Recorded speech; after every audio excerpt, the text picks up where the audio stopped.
اس وقت دنیا کے جو حالات ہیں، ایسے میں قرآن سے اپنے رشتے کو مضبوط بنانے کی شروعات کیسے کروں؟ برائے مہربانی بتائیے۔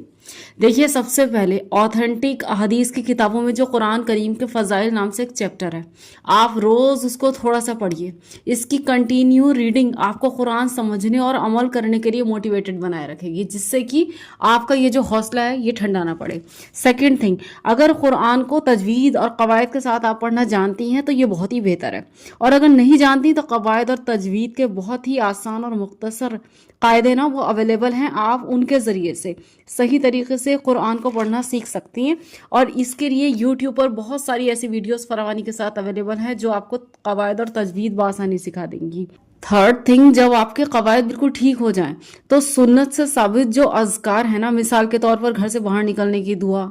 کھانا کھانے سے پہلے کی دعا، کھانا کھانے کے بعد کی دعا، سوتے وقت کی حفاظتی اذکار، ایک ایک کر کے نا ان سب اذکار کو جو سنت سے ثابت ہیں اور پریکٹیکل لائف میں ہمیں یوز کرنے چاہیے، ان کو معنوں سمیت آپ حفظ کر لیجئے، کیونکہ یہ بہت چھوٹی چھوٹی دعائیں ہیں نا، ان کو یاد کرنا بہت آسان ہوتا ہے۔ یہ ساری دعائیں آپ کو حدیث کے حضور صلی اللہ علیہ وسلم سے منقول اذکار اور دعائیں نام سے ایک چیپٹر ہے، اس چیپٹر میں آپ کو یہ بآسانی مل جائیں گی۔ فورتھ تھنگ جو آپ کو کرنی ہے وہ بہت امپورٹنٹ ہے کہ جب آپ اس اسٹیج پر پہنچ جائیں کہ یہ چھوٹے چھوٹے اذکار آپ کو حفظ ہو چکے، ٹھیک ہے، تو اب آپ کو کیا کرنا ہے کہ آپ کسی ایکسپیرینسڈ ٹیچر سے یا پھر آن لائن عربک سیکھنے کی کوشش کریں، جس سے آپ کلام پاک کو اسی لینگویج میں سمجھ سکیں جس میں وہ اترا ہے۔